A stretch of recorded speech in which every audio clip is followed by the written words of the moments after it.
Oi, gente, bom dia, tudo bem? Hoje é domingo, dia 23 de março de 2025 e eu tava li um trecho de um livro sobre parto, bem interessante, que chegou até mim. Daí pensei, acho que eu vou ler. E aí,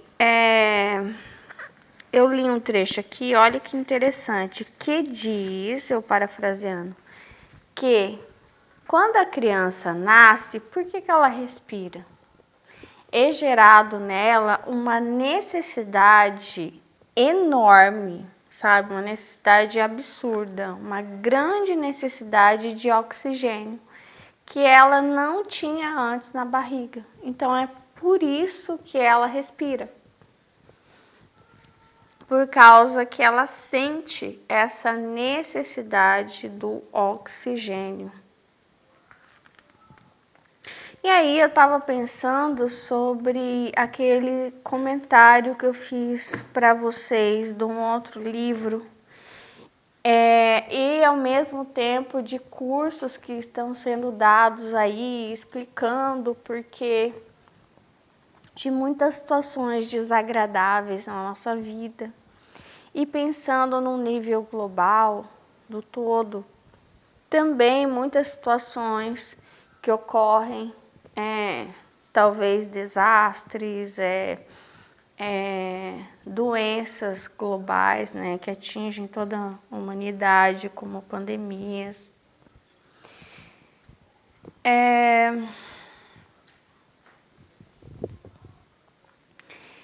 A explicação é semelhante dessa criança que acabou de nascer. Se cria uma necessidade, Deus cria uma necessidade nesse que não é mais agora um feto, que é um recém-nascido. Se cria uma necessidade anteriormente que não existia, ele estava ali confortável, quentinho, né, da barriga da mãe dele.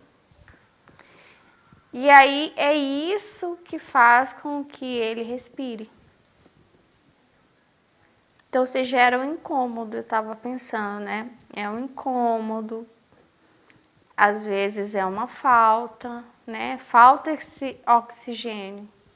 Aí você sente essa falta e é tudo inconsciente, né? Tudo inconsciente. Você sente a falta, você sente o incômodo, você fica triste, você fica nervoso, bravo, ansioso. Você ali naquele ambiente já não está bom, como antes da criança nascer. Parece que começa a ficar apertado o lugar para você, né?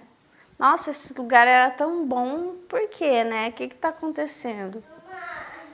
Eu gostava tanto desse lugar. Aí, de repente, começa a machucar, começa a incomodar, começa a sensação de que está faltando algo.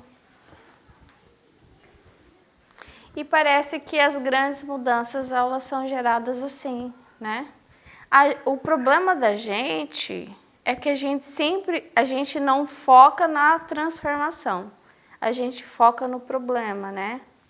Eu sei que isso parece meio clichê, mas se você perceber bem, a gente não entendeu ainda, né? A gente sempre fala da falta, da dor, da perda, não daquilo que está se transformando. É porque assim, realmente não dá não é só o neném que não tem consciência da importância do respirar que ele vai ter durante toda a vida dele e só vai parar mesmo quando acabar a existência dele.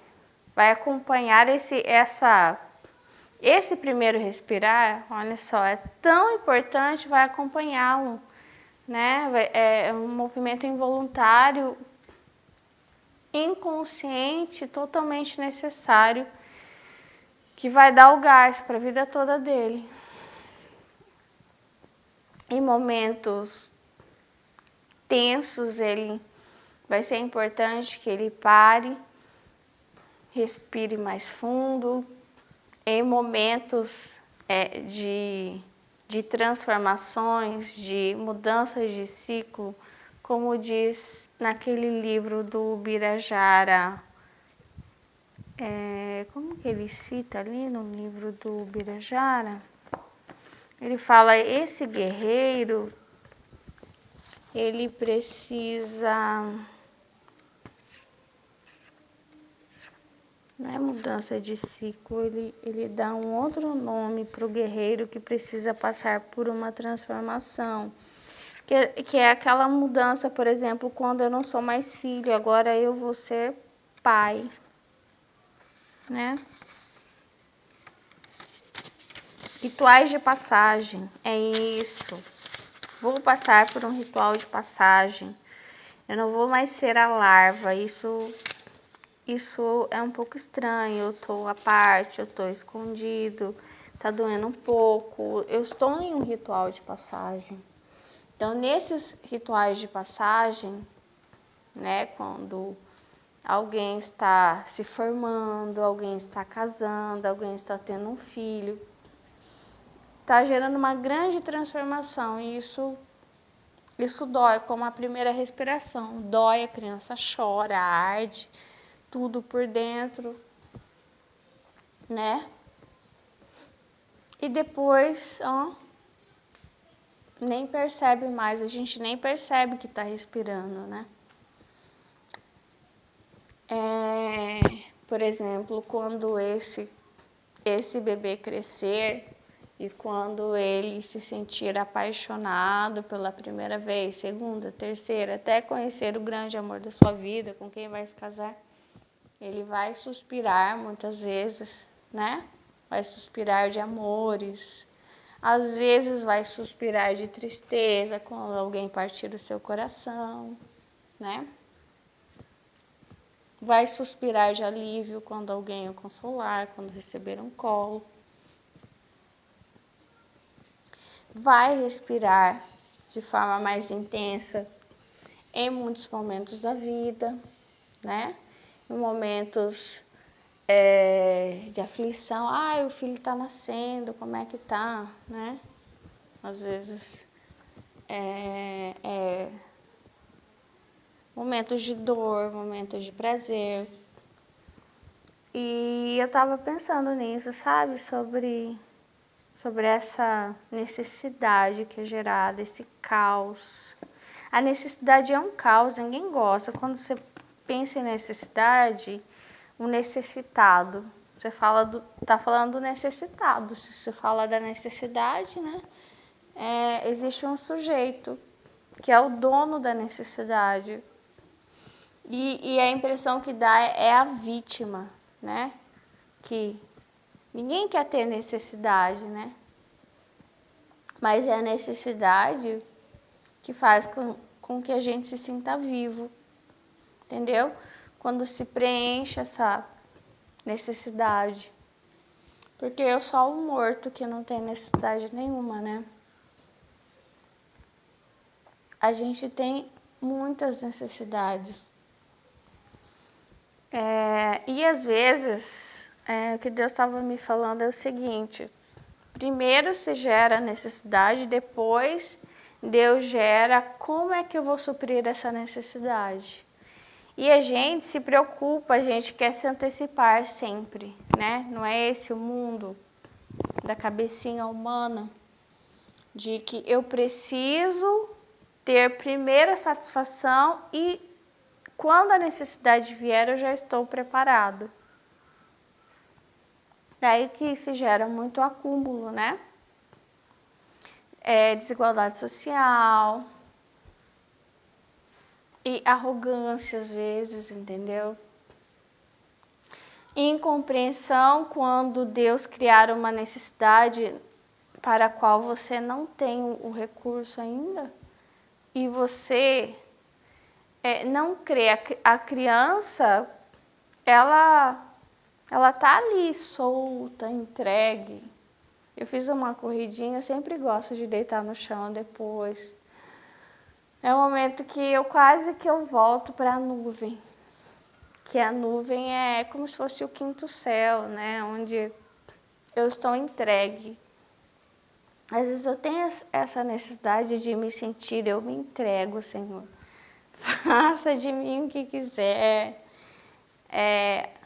Enfim, olha tantas coisas que eu fiz que deram certo, olha tantas coisas que não deram certo e algumas não sei o que vou fazer com elas, outras que eu não tenho, sonhos que eu realizei e sonhos que estão só na minha imaginação. Então, assim, nesse momento entrego, essa entrega é muito boa, dá um alívio.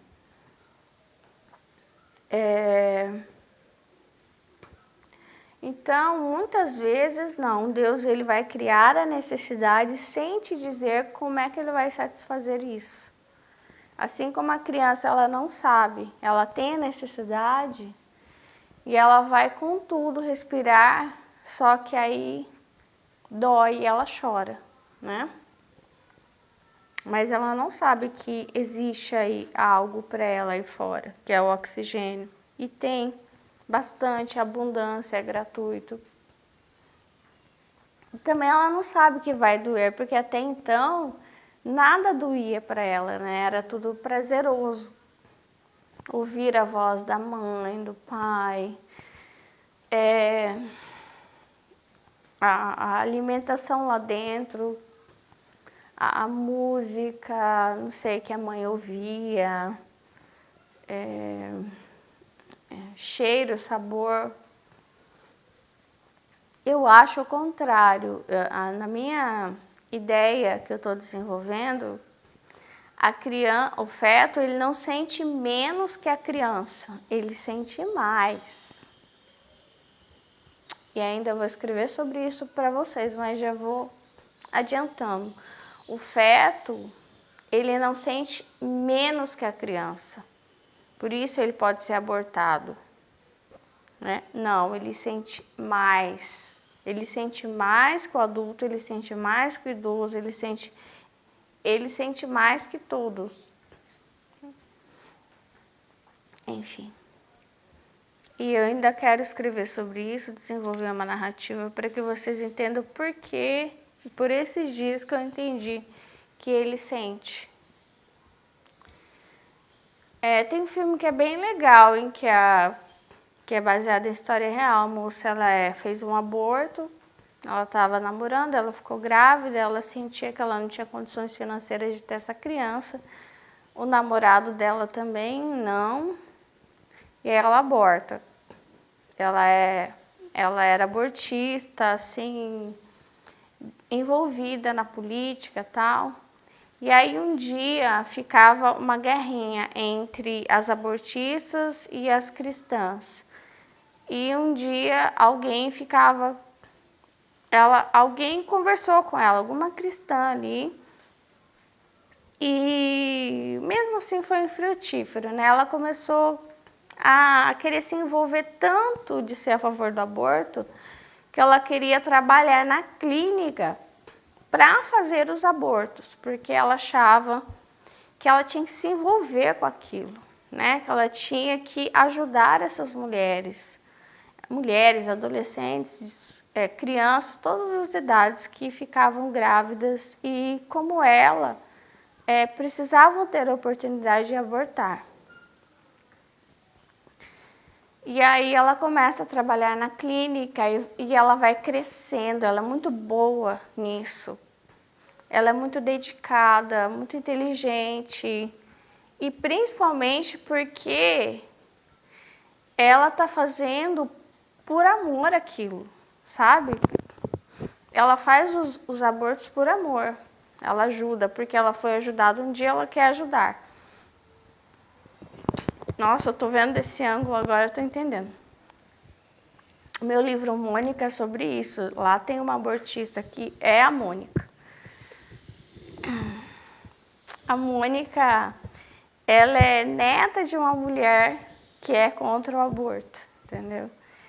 E ela é o oposto da avó dela. A história vai contar certinho que a avó dela ficou grávida de um abuso, que a mãe dela é estrela, né?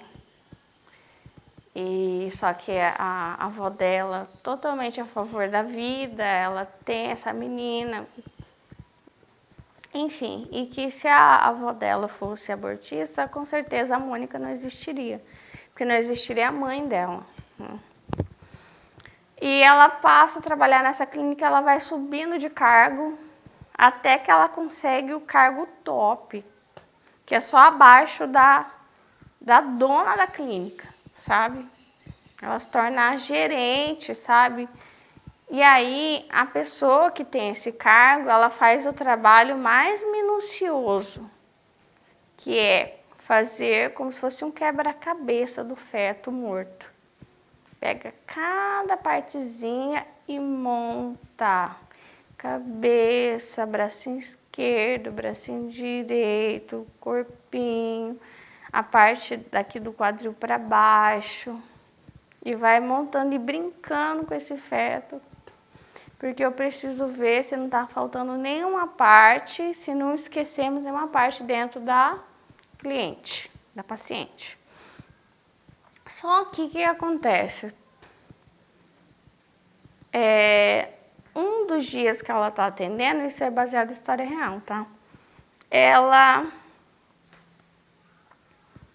O que acontece? Eu já vou dando spoiler, mas eu vou contar. O feto, é ela que matava o feto, é ela que fazia lá um procedimento, né? Se a moça estava nervosa, ela sempre acalmava a moça, até porque ela já tinha passado por aquilo, não tinha, assim, remorso. Ela realmente fazia, ela sentia amor em fazer aquele aborto, entendeu? Porque ela achava que ela estava limpando o local, ela estava dando oportunidade para que a pessoa resolvesse o problema dela e seguisse com a vida dela, né? Ela achava que as cristãs estavam querendo obrigar a pessoa gestante ali, não importa a idade, a ter uma criança que ela não queria ter, entendeu?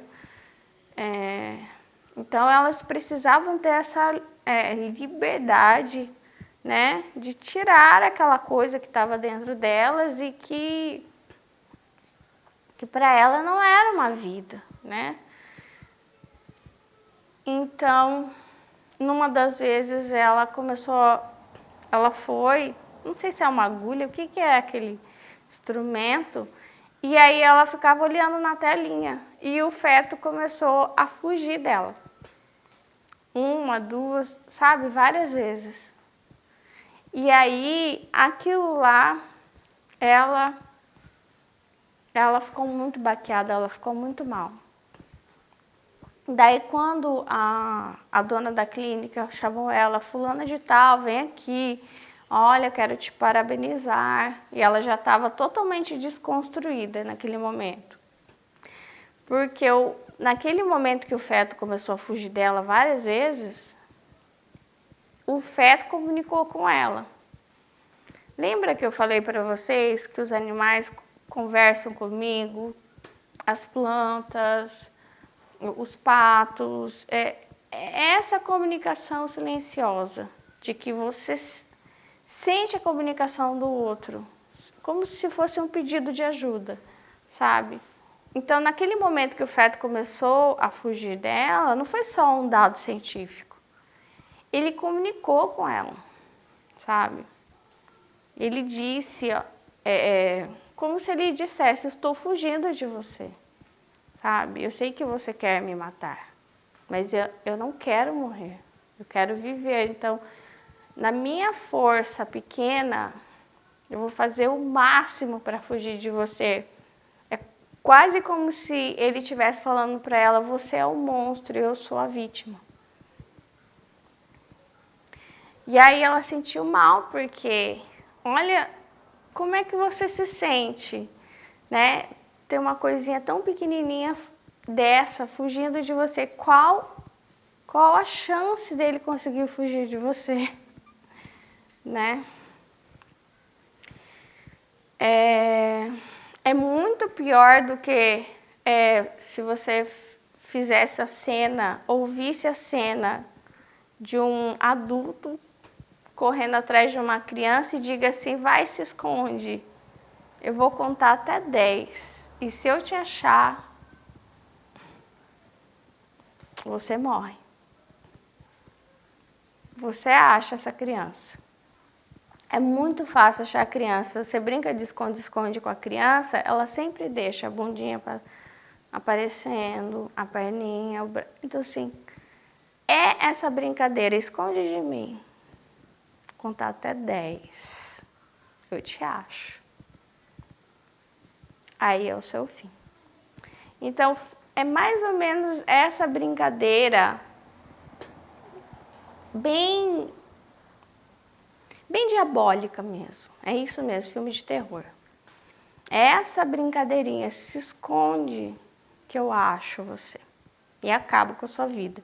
E aí ela estava se sentindo muito mal. E ela foi para outra sala e a dona da clínica disse para ela: agora você subiu de cargo.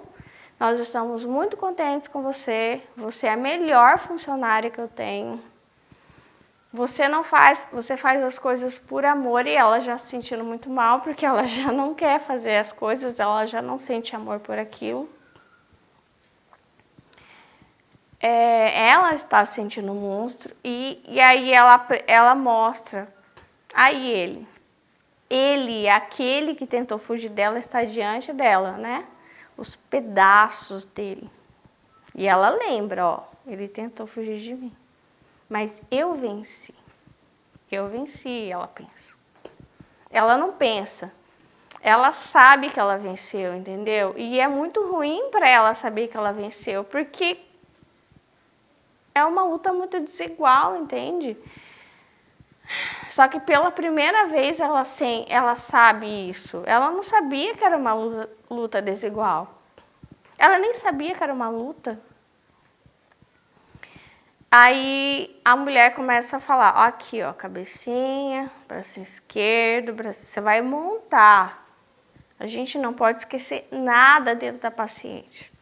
Nós somos uma clínica séria, esse é um serviço sério e eu confio em você. Agora você vai ficar com esse serviço, que é o serviço mais minucioso. E aí ela está diante de si, daquele com quem ela teve a comunicação silenciosa, mas agora ele está o quê? Abatido, retalhado em partes.